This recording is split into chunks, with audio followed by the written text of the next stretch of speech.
Hey y'all, this is Porty 1119 with Head Frame Hunters. We're here at what we're going to call the Lotspich mine. So this is a underground lead zinc mine in central New Mexico. That was worked. It's got a very interesting history. So it's been worked on and off from 1916, give or take, to about 1993.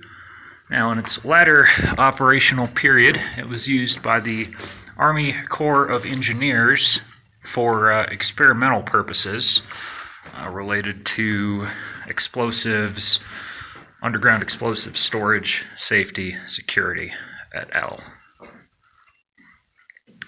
What we're in right now is an extremely long main haulage crosscut. It runs for about 1,300 feet.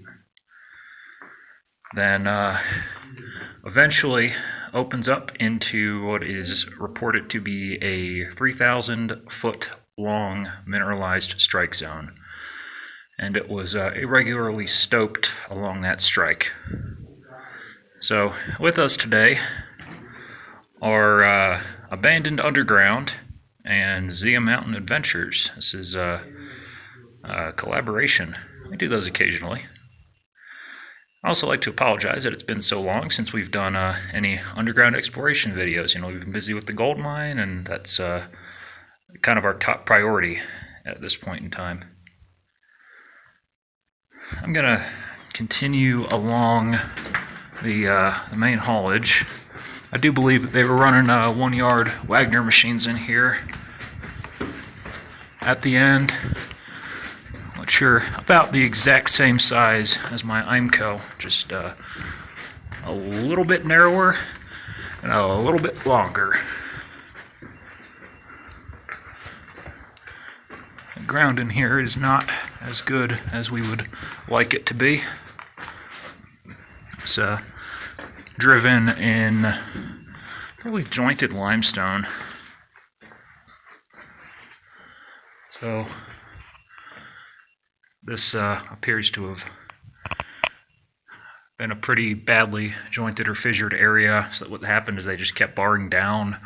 It just kept coming. And it kind of ballooned out to this.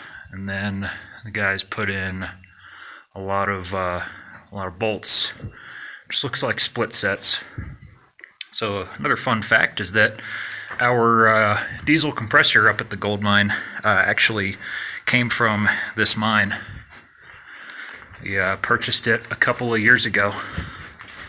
I believe that we're about, there have only been about 3 or 4 people in this mine since it shut down. So it's almost virgin territory. We'll pick up once we get to someplace interesting. We're just inside, a few hundred feet inside the Lotspich mine, and this is a raise that went up to the old upper level, which was reported in the 1920s to be full of gas. Obviously the Corps, or the company, came in and put some proper stoppings in it. Looks like plastic brightest cloth, timber. There's a pipe in there for some reason. Yeah, it's pretty well blocked off, and it shall remain that way. We're gonna keep on going. So there's a whole lot in here. Yeah, Gail was pointing out. I'm not sure if they were slashing, taking samples, or doing both. Slashing. There's a drill steel here. Yeah, Gail's been pointing out some oblique drill holes in the right rib that were used when they're done when they were slashing it out. So this mine originally operated with 18 gauge rail, and then it got slashed out for, it probably started out with 24 back in the 70s when they really came in and reopened it. And then might have gone to rubber tire. A little bit further in, we came to some white mineral clay seam. Here too. See, it pulled through their ground support, and then just all slumped off. And it's like it's raining in here. It's like we've gotten the number 1 mine down at the bottom of the decline. our first feature. Got a little crosscut on the left with stopping installed. There was a power center. And keep it on. We've got another crosscut to the right. Trying to stay out of the water as much as I can, which is futile. Ooh, that goes down a ways. I think we're gonna take a look at it. So it's raining outside pretty severely. Oh wow, you can hear the echo. We just came to a concrete floor. You know, I really hope that that's resin. It's two-part. So yeah, that's probably resin. Yeah, resin for putting in epoxy bolts. And whatever it is, even if it were emulsion, it's inert without a cap. I mean, I'm not gonna like play with it. Instrumentation in the floor. If it's resin that's old enough that it's mostly solid. Yeah, I mean, you see how it's got the black and the white sides? Yeah. That makes me think resin bolts. I've got a Stokes basket. And, but given the bolts here, anti-shock trousers. Oh, that sounds like a cursed old fall protection called safety belts that are more like unsafety belts because they'll kill you. Beside that drill steel sticking out right there, that this was for some sort of, I guess, vibration sensitivity. I think you're right. I think you're right. So we pulled out of that cross cut. It just dead ends. We're behind Justin from Abandoned Underground. We're starting to get into real soft floor. So this mountain is covered with this stuff. It's just a coax or a data cable for all the instrumentation. We've got another. That's the bunker. Yeah. Another one of these blasting chambers. And you can tell the floors are poured concrete. It's just odd to me that they never shot it any taller. Echo! No, she echoes all right. This is like an underground shop. Oh, they even left. They left the vent bag here. Oh crap! Now I have to come back with a wagon and salvage it. Yeah, more of these testing areas, test ranges.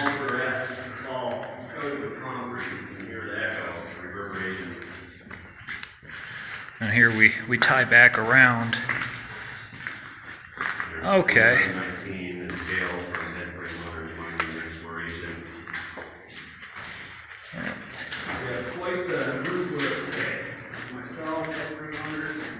I think this may be the least bridge back I've ever seen. Yeah, it's really nice. More instrumentation calls with the cover. Yeah. Bolted. What? I've never seen a roof bolt do that. They all did that. Yeah, the plates. Holy shit. Plates rusted out. That's unusual. I've never seen that before.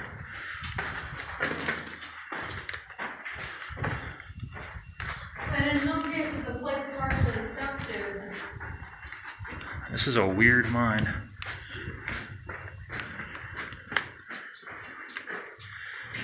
I'm going to decidedly roll with that's not good. I think that's a safe assumption. Good news is we're not trying to put this one back into production. What do we hear? All right, we're at a junction. Let's stick to the right.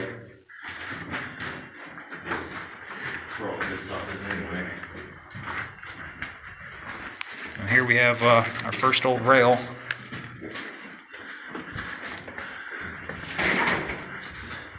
This feels like 18 in here. Could be 24.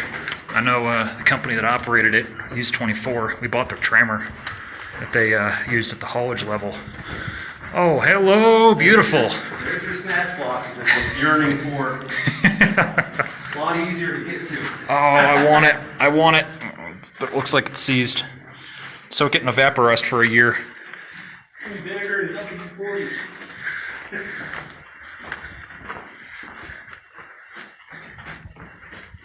Okay. Never ceases to amaze me. We're coming into the stokes. That just goes up about 50 feet. This was a draw point. So there would have been a chute. And here we picked up a rail. It is All about the stuff that I can see. about 24 gauge. The stokes are huge. And not a good place to go. No. This is kind of a where we're at. So we're coming in, we got that right cross cut, then kind of bunker shop area, intersection or junction. So we're on the right fork. There's that raise. There's the original raise. And look at this. This is a Cleveland single drum electric hoist. Eclectic hoist. Takes a real electrician to work on it. Yeah.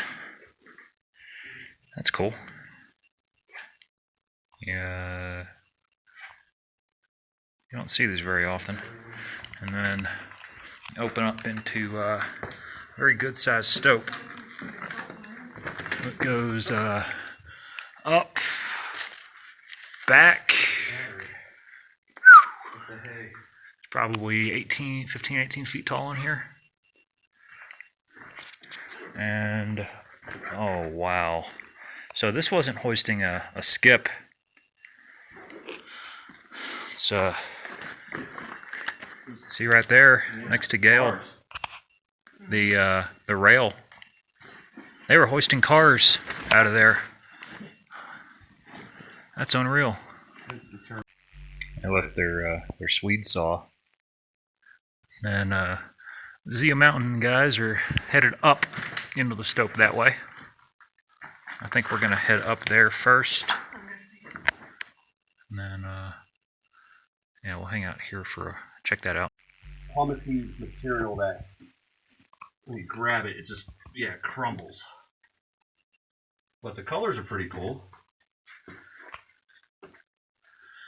We're up in the stopes, kind of coming back over where we were. This is neat. So where we're standing is this is an old haul road, and the way that they've got all this waste muck bucked up like this, they were using ejector buckets, or as Wagner would call them, EOD, or eject-o dump.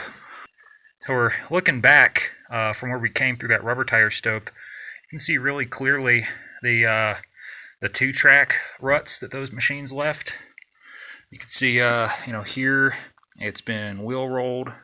They were probably back dragging with the bucket to work on the floor some, and then just pushing it almost all the way up to the back there with the EOD buckets, which are really nice. I know I talk a lot about wanting those, but this is just another reason why. Past loading trucks, you can backfill like an absolute master with them. Got some steep grades in here. Low back. Here's a W65 self-rescuer cover. I carry one of those in a USGI canteen pouch. There's an ore cart, or remains of one. It's like being in a stadium. As Justin was calling it, this is the fast way to get down to where we were. That's that draw point. We got a old ore car. It's certainly seen better days. It's still an ore car. Here's oil, fuel, hydraulic, some kind of filter. Good golly, Miss Molly.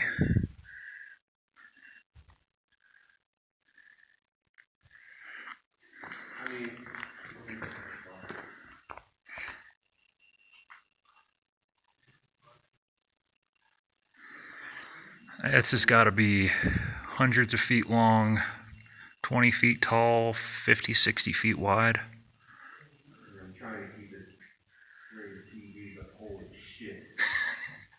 You can bleep it out with a quack.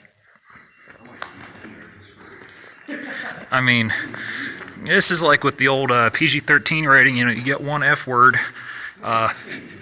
This is what you use it on.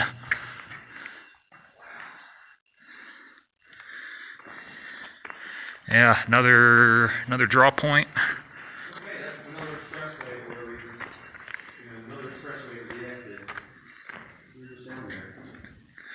And they had a lot of slushers up in here. We bought most of them. They're at our yard now. See the eye bolt there, the slusher mount right there.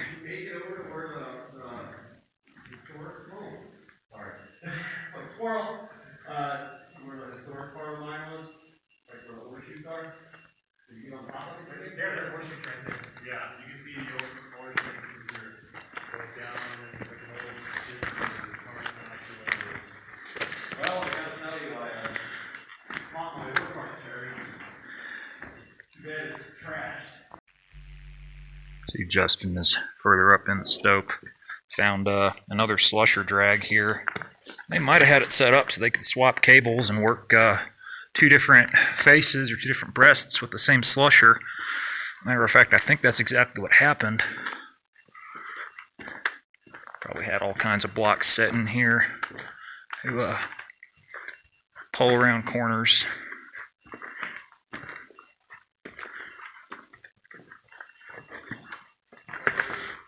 Got another small face in here. This is all slusher workings for sure. Another Did you guys climb up over this ledge? box hole here. Hey, Kenny, Todd, did you guys climb up over this ledge towards the end? No, sir. Whole bunch of trash down there. Todd looked over the edge, but that was really it. Yeah, it looks like it continues. I'm not sure how far, though. Got light support from Abandoned Underground. It's always been my channel's weakness. I know, I'm sorry. I spend money on mining equipment, not lighting. So I say you got better things to spend your money on than fancy lights. See, probably got 40 foot of height in here, and then all these eyes along the ribs are slusher eye bolts that they would have used. And that they left a pillar here. And that's looking to the south, and then over this way is north towards the Tweety Bird mine. Something, yeah, it's okay if we can't get up there. Something interesting is they've got drill holes left behind here on this bench, or this breast, so they were prepping to shoot it, but maybe they didn't run, or they shut down before that, or they moved someplace else with higher grade ore. There was about 9% average lead zinc was the mill feed grade here, and then plus some copper and trace gold and silver. Trace, but enough to, still want to recover it. It's all in here. This is a true polymetallic mine. That's a good bit there. Pyrite, chalcopyrite. It's just totally different mining methods from what we use. Our vein is essentially vertical, and in here it's about a 40-degree dip.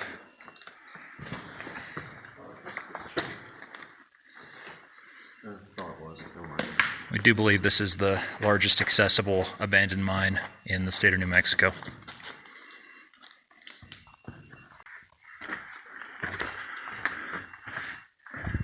Got Justin for scale. Yeah, this is about a 5 foot, 6 foot wide haul road.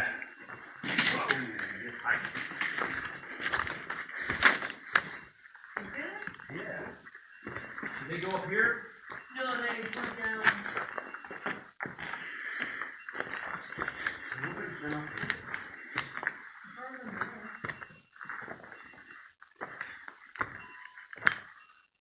Hey Justin, Yes.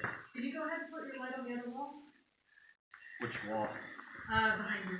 Right here? Here? Or you want more light? I got a bunch of That should light. be good. Got a good photo right there. Sweet. Got it. I think this was rubber tire too. Yeah, well, And then they were dropping it down to the Slusher. That retaining wall is cool. That was just an awesome relief shot right there. We're going to the right at the bottom of the tracks.